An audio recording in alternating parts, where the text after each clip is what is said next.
You're the reason why I don't like EXP because you said it at the very beginning. And I love EXP now. Wait, what did I say? I like EXP now, Yeah. okay? Because I think it's a proven model. Yeah. I think that they have enough market share where they're making a difference. Yeah. And that okay, so when I'm listening to someone talk about it and they're coming in and they're like, yeah, I'm doing this switcher license over to EXP and I'm owning a brokerage at the same time, right, with agents. Mm-hmm. And I'm there training and doing all the stuff and I'm putting things under contract and I'm doing the amendments and I'm doing all the paperwork.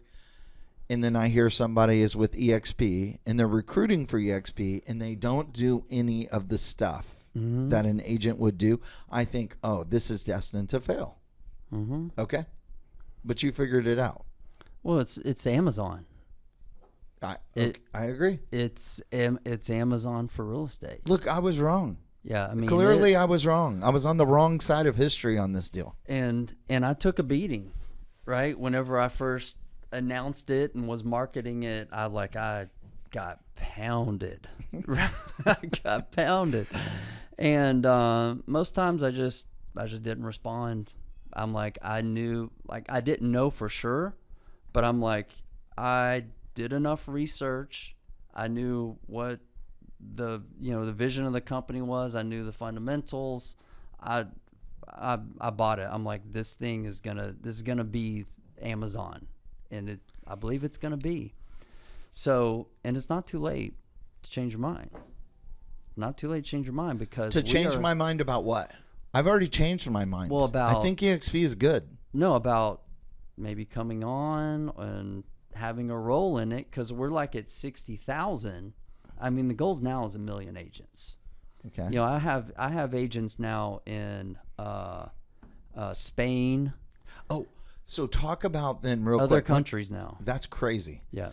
But talk about the benefits that you get from EXP. This is where I think it's wild. Yeah, and so with EXP, the main thing I do is recruit, right? And so some agents are, they don't want, this is even EXP agents, right? And they're like, oh, I just don't want to be known as a recruiter. I'm like, well, you're recruiting the wrong way. You don't spam people and cold call, and you don't do things like that. But if you know an agent, hell yeah, you want to recruit them. What does Keller Williams, Coldwell Banker, what do all the brokerages do? They recruit. Right. Every major company, they recruit people and talent to their company. That's what you got to do. But y'all have one key. One key. If you did nothing else, and you just said, this is the one thing that we're offering, every agent should sign up for it. Do you want to know what I think that is? What's different for every agent? Yeah, because I am an only person and I have 3 kids in the state of Texas, says as a divorced dad who is the breadwinner, you are responsible for one thing, healthcare. And EXP offers that, correct? What is your healthcare now? Blue Cross? Is it like Blue Cross Blue Shield or No, something? it's called Philadelphia American Life. Dude, so we were paying $1,500 a month. It was like $1,400 and something. You're getting ready to prove my point. Yeah. That this is the one thing. Yeah. So that's what we were paying per month before. And EXP didn't have healthcare when I joined. That came after, like a year after. So now we pay $653 a month. And that's for you and 5 kids? 5, and my wife. Yeah. So 7 people. And I had a shoulder surgery in February. It covered almost 100% of it. So there's health care. Do you get that day one, or do you have to wait? You get it day one. Day one. You get it day one. So there's health care. There's ownership, right? And so I don't know any other brokerages giving out ownership. Besides Keller Williams? Or Keller only gives just a equity distribute, or not equity, but just a distribution. They have off a profit share. So we have revenue share, which is a lot more money, man. It's just a lot more money. What's bigger, profit or revenue? When you look at financial statement, it's right off the top. You know what you're getting every time an agent does a deal. So that's why I came. I'm like, all right, this is another income stream with basically no risk, huge potential reward. So that it was a revenue. So it was another income stream Robert Kiyosaki, Rich Dad Poor Dad, where we both learn from, create multiple streams of income, all in the real estate sphere. I'm like, I know a lot of agents. I'm always meeting agents. Why wouldn't I do it? So build an income stream. Number 2, have equity and ownership in it through stock awards. They give us stock based on production. They just don't give it. Like, is this the only stock that you own? It's the I've got some other little. Okay. I'm not a stock guy. Like I got some You other strike little me as cheesy little stuff. You're a Robinhood investor, aren't you? I have a Robinhood account. Good for you. There's not much money in it. Good for you. I started playing around last year, but that's still good. This is pretty much the only stock that I own. Okay. I don't even like my own. I probably will just sell all that stuff. Do you know that Burr had to sell all of his EXP, and it's the one thing that he regrets?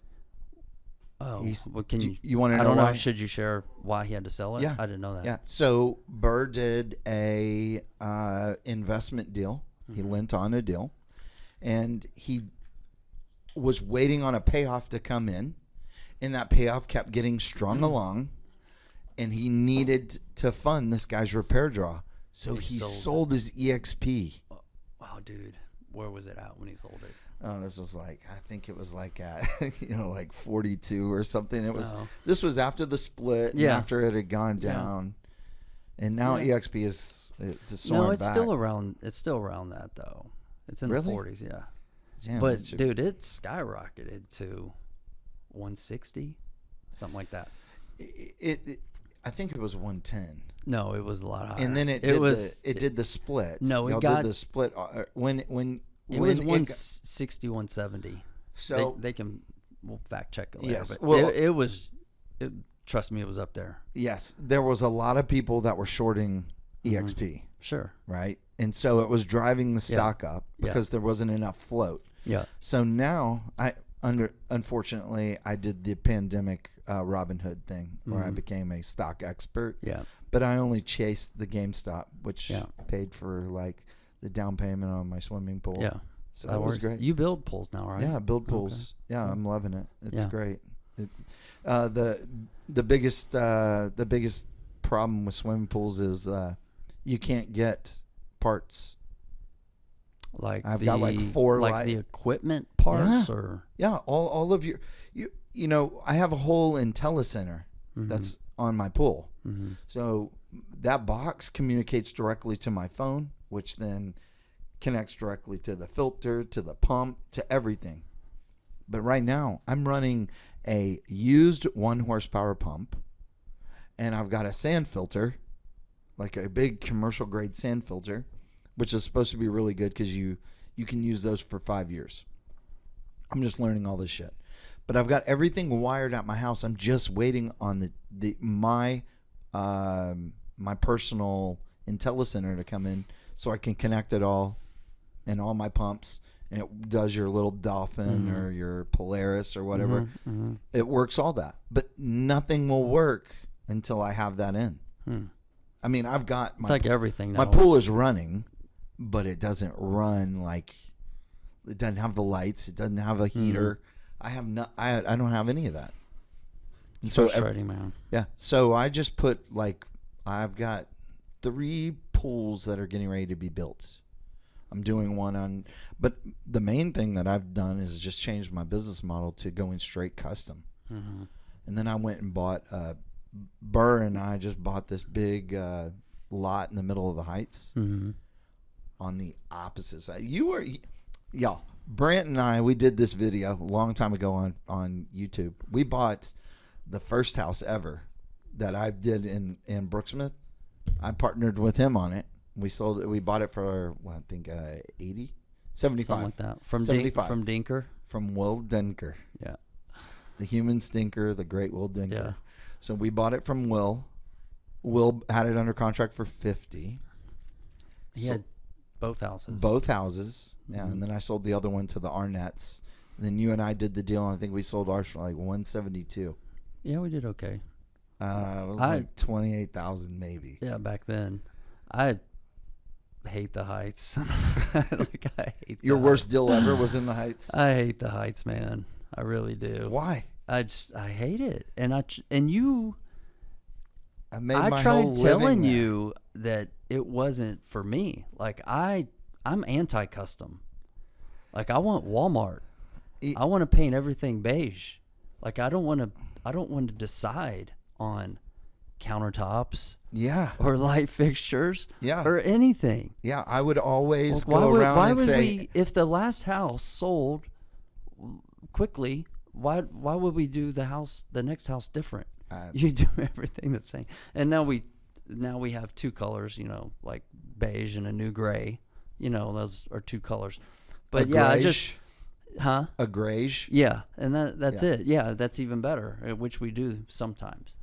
But no, it wasn't for me, man. And then the whole Enid debacle, Yeah, that wasn't fun. No, that was Brant. That was the hardest deal with you. That was the one. That was the one that really tore my ass up. You and I, and I'm gonna I tell people this story all the time. I want to hear how do you tell this story? Okay, this is how it may be revisionist history, is what I'm thinking. Okay. So you and I came together. Yeah. And you said, I want to buy a deal. I said, hey, I wanted to build. Yeah, want to build brand new. I said, hey, I got a great lot. It was a brilliant lot. It was perfect because it was right next to the washateria that was getting redone. Yeah. And I was like, okay, but here's the deal. I want to partner with you on this deal. He said, okay, I'm going to bring you in for 10%. Remember that?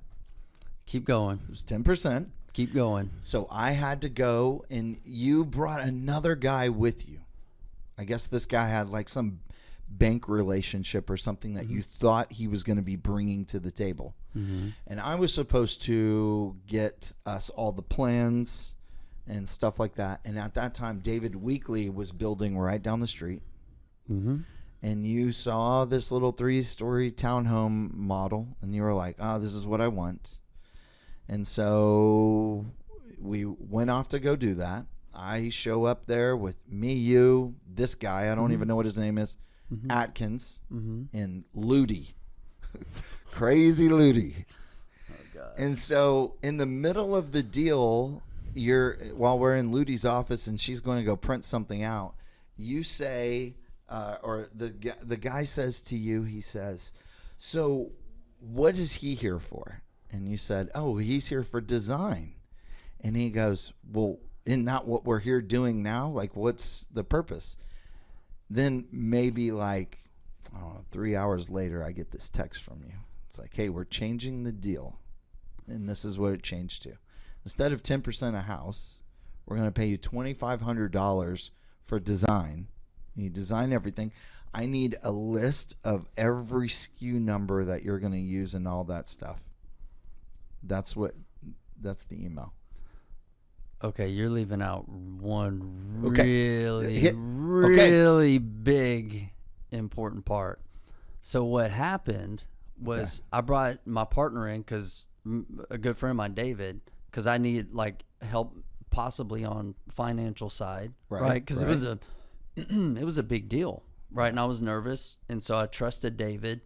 He was putting money into the deal and gonna, add help some other finance it. So whenever it came about, I was like, hey, basically what I was doing was building the team. So that's when I told you, I'm like, hey, I want you to meet David, right? This is my part. This is who I want to bring as a partner. And then I told David, I was like, hey, I want you to meet Curtis because I want Curtis to be a part of this project. Mm-hmm. We met at a house that you were flipping over off of somewhere in the Heights. It was like a blue house. It was like a Smurf blue house. Oh, Vincent, 807 Vincent. You don't remember this. You walked in like cocky, like your stuff don't stink. I could never, ever. And you pretty much said, yeah, I'll partner with you guys, but you wanted a salary. You told us you want a salary and be a partner. And I don't remember that at all. Oh, dude, you did. You did. Okay. And it pissed him off. He was like, who the hell is this guy that's going to partner and a salary? And then, so that was a big part of it. But then I'm like, I still want Curtis to be a part of this. I know like that meeting didn't go well. It irritated me too, man. Why didn't you just tell me that? Dude, I don't know. Cause I don't remember how it all, I don't remember how it all went down. So I only, then I I went only back remember I only remember the part that I remember. No, Right? you wanted to be paid like a contractor and to be a partner, and I'm like, and you just made money on the assignment fee. Yeah, I think I made like 25 grand on that assignment. So my fee. partner's like, screw this guy. Who does he think he is? And I'm like, I remember something happened with like, his money too. Like he wasn't able to get it, so I think you took it down yourself. We brought in another partner. A financial partner later on. Okay, so let's fast forward. So that was the piece that you're missing. Yeah, that's so you the left piece that that I'm out. missing. Like, oh no, Brant tried to. No, that was. I didn't leave that out. I didn't leave that out purposely. That is something that you're hearing from me, and I'm hearing for the first time that I said, and you. And I'm not saying that I didn't say it. I may have said this. No, you said it. But I'm saying I don't remember this part. I only remember the part that came to me. I do believe you, but also knew that I'm like, hey, I still want Curtis to be a part of it. And he's like, well, if he's making money on assignment, he wants to get paid as a contract. That's what I heard. Yeah. So that's where I was like, well, I really want Curtis's help on design. He's like, well, let's pay him to do design. So that's where that came. Gotcha. That came about after that. And then that's when I was going to get all this. I was like, fuck it. This was when you went on the Screw Brant Phillips. Oh, I was parade. so dude, butthurt. It was hurtful to me, man. Yeah.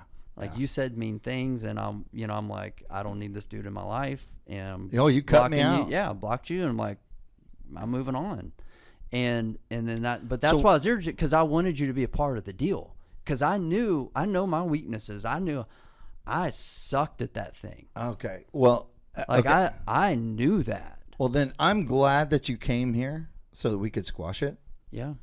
I think we kind of already have, but we haven't really talked about it in depth. We didn't, and I think that this is I don't know. I like raw stuff. I like it when I don't really care to hold back.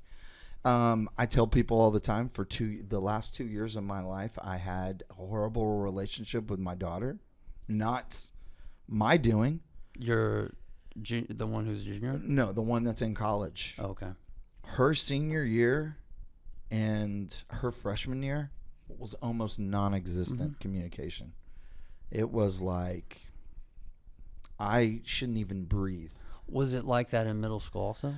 No, it was like that because when you get divorced, and I would tell, and I remember talking to you about this whenever you were sharing very little.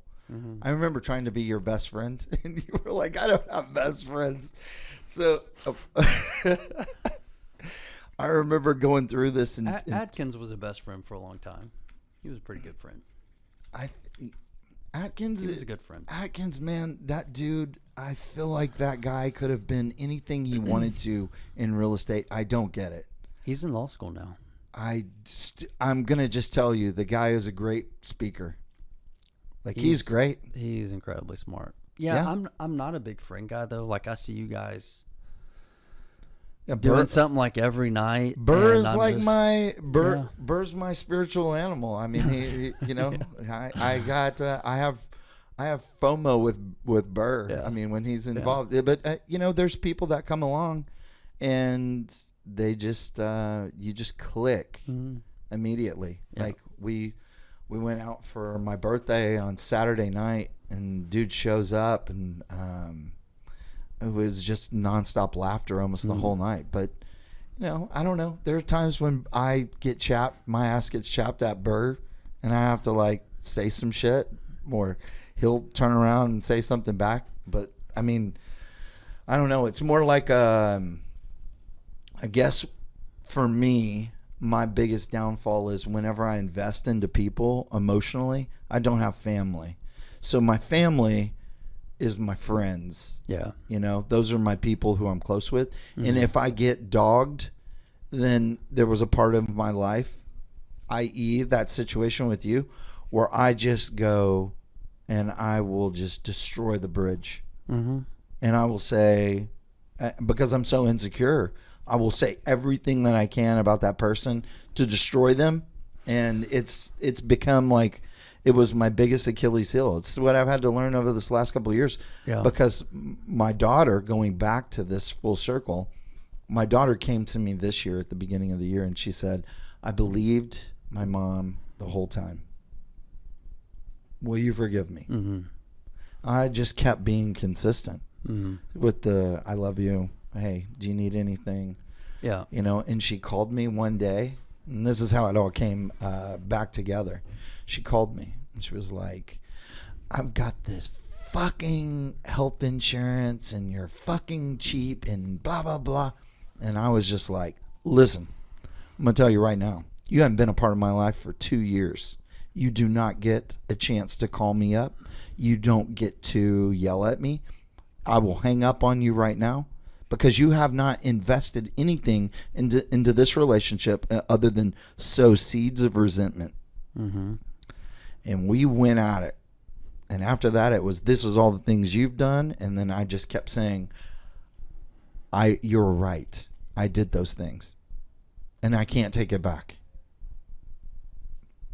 But I will tell you this, you know, since the divorce, the thing that you're holding back from me, that you said that you had this realization of when you're like 16 or whatever, I said, you have to remember, we traveled the entire state of Texas playing volleyball, and you never once brought it up.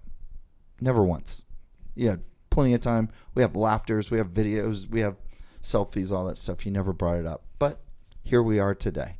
And so it came full circle. She worked for me this summer. It's been great. It's awesome. I'm 47 years old, and the biggest life Getting change. old, dude. Yeah, the biggest life change happened in this room. I was with James Toller. James did my podcast with me. You know James? Mm-hmm.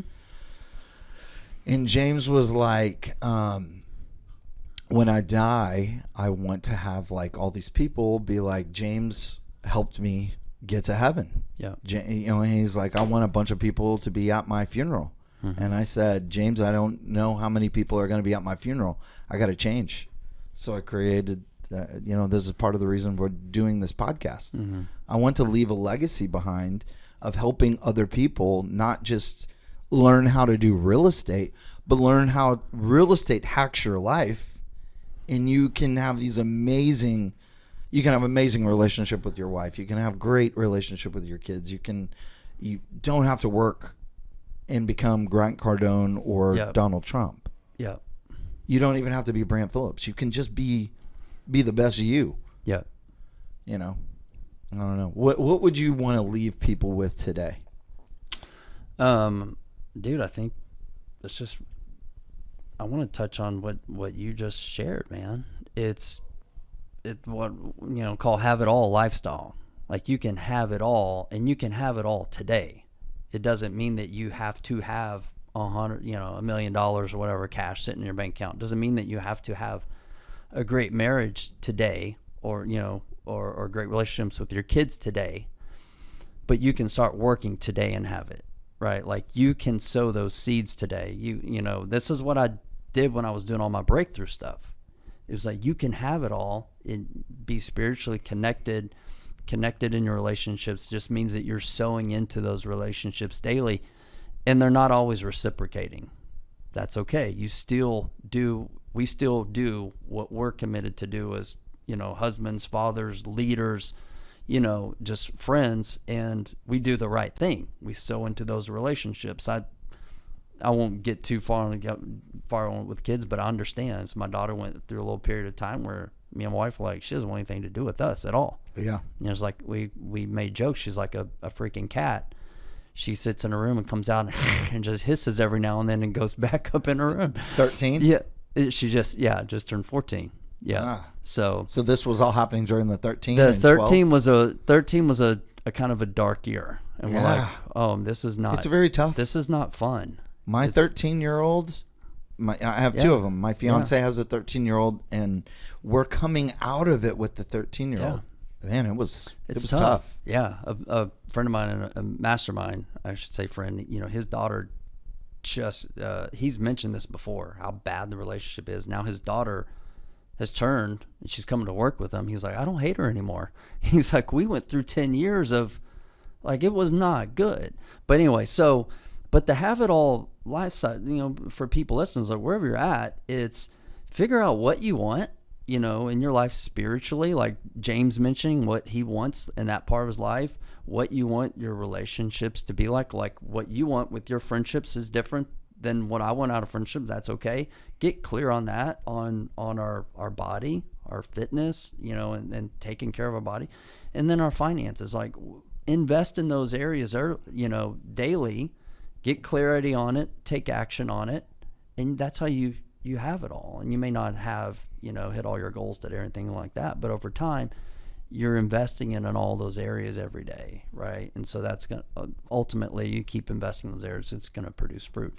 So that was one of my big revelations was years ago, I was basically a one-dimensional douchebag. Oh, God, yeah. That's what I was. I'm like, I was just Mine may have been just like 46 years of being a one-dimensional douchebag. I feel like I'm just coming out of a higher level of thinking. So I would just say, no matter where you're at, like, money's not going to solve all your problems. It almost makes it worse. It will make it worse. It will reveal all your character, all your shit, and all your shortcomings inside. It's just really going to reveal it, make you look like a bigger douche, to be honest with you. So that's what I was like, man, that's the road I'm going down. The midlife crisis. Oh, successful in business, but bad dad, bad husband. Drinking way too much, all this kind of stuff. And I'm like, I needed to fix things. So I just made a choice to fix. And I realized like money is going to, like there's all these buckets of life that we ultimately want to fill, like legacy and fulfillment and all these things. The money bucket, like that's important, but it's not that hard to fill that bucket up, to be honest. And so that's why it's important, but I like my paradigm is, my faith, my family, my fitness. Finances is last. It's the easiest thing. But we spend so much time, thinking that if we just make enough money, if we're just successful, people are going to love us, and we're, right. And it's like, what's the hardest bucket to fill? I think with me is probably a family type of thing. I mean, like I'm there on time, but a lot of times, connecting and communicating the right way is hard for me because I'm guarded. So that was, realized most of us are really good at one area, maybe two. For me, finance is pretty not easy, but I got that. Taking care of my body, my fitness stuff, I'm pretty good there. Spiritual things a little bit more difficult, and family relationships, opening up at times, things like that. Man, you did great today, dude. Oh, thank you, man. You're like you brought the heat the whole time. Appreciate it, man. Yeah, no, this has been really good. Yeah, I'm glad we were able to talk, man. Yeah, I kept thinking this jackass is going to keep pushing me off like every month. Dude. But finally, because I remember having to get on Facebook and saying, Brant, stop sending me your burner phone number and give me the regular one. I've been traveling a lot, man. We've been buying parks and all that kind of stuff. So no, it's kick-ass, dude. Yeah. I mean, it's incredible to, to see where we were at in this little itty-bitty realm of single family, and now you've just taken single family and figure out a way to make money while you sleep through other people's activities. Mm-hmm. And now you're doing these mobile home parks. I'm funding my first 17-unit apartment complex. Awesome. Yeah, with Bible. Yeah, awesome. Yeah. Here in Houston? No, in Corpus Christi. Okay, cool. Yeah, they're doing a lot down in Corpus, I think. Yeah. So it's fully rented out. Yeah. We get cash flow checks month number 1. Cool. I mean, for me, that's the way to go. Yep. Good deal, man. Well, dude, I appreciate it. I would tell people, I'm gonna leave you guys with something, and that is what Esther Perel says. I don't know if you know who Esther Perel is. Mm-hmm.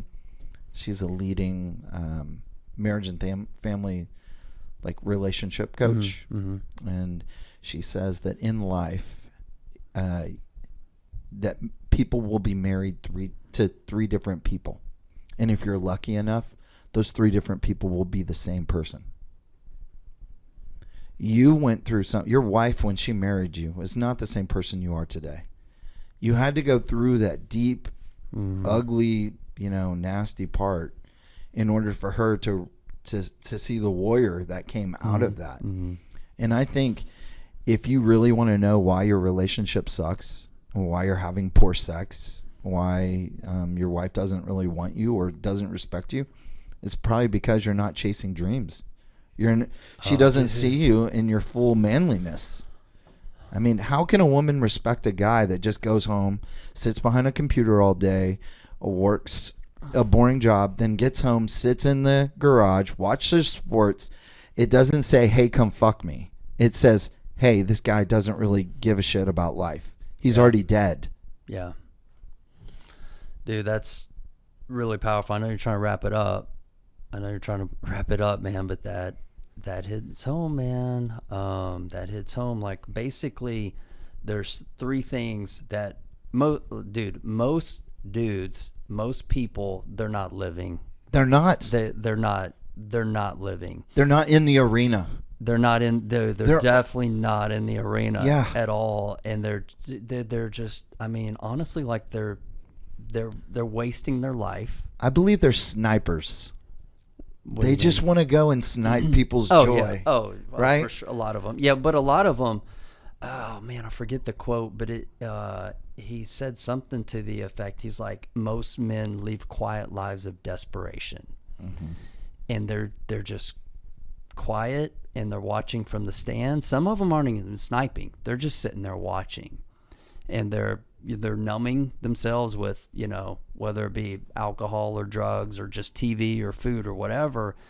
And basically there's three things, that we need as men and even women. But in this book, man, it was like such a powerful book. And of course I'm going to forget the name of it as I'm on here in the podcast, but I read it multiple times.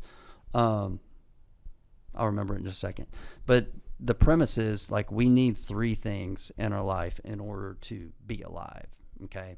So number one is like, he says we need a battle to fight. And he goes back to like caveman. I was like, dude, we need to be. Is this Wild at Heart? Yes. Wild at Heart. Thank you, man. Yeah. So, like, we need a battle to be fighting. Cause if you're just some keyboard dude, like there's like you need to be fighting for something, obviously like military, like they go out and they go do battle for us. Like they go out and fight, and they get us, like guys like Atkins, they've served, like they've went and fought a battle. We don't have that. So we kind of have to create it. Like, what is our battle to fight, right? It could be some type of worthy cause or some type of giving or something like that. Number two, we need an adventure to live. One of the reasons I signed up for the Ironman, I was like, this dude's right. I need an adventure. Can real estate be adventurous at times? Sometimes. A little, sometimes. If it's your side hustle and you've been talking about it and then you start doing it, then that is a fight that you're fighting, and it's an adventure you're going on. It can be. And your wife can see that. Yeah. But right? not after you've done hundreds of deals like us. Like, it's not you're 100% right. Yeah. So have an adventure, right? Like, we're booking a trip. Me and my kids are going to go climb a mountain, and we're going to go to Arizona when the Texans are playing the Cardinals, so we can go see the game too. Nice. And then the last one is a beauty to rescue, like loving your woman, romancing her, just keeping that fun. Like, this is the chemistry, right? To have like a well-fulfilled life is be fighting a battle, living an adventure, and just romancing your wife and your beauty, or whoever it is that you love. And those are some of the key ingredients. You hit on it, and that sparked in my head, dude. Wild at Heart was amazing. It's a Disney movie.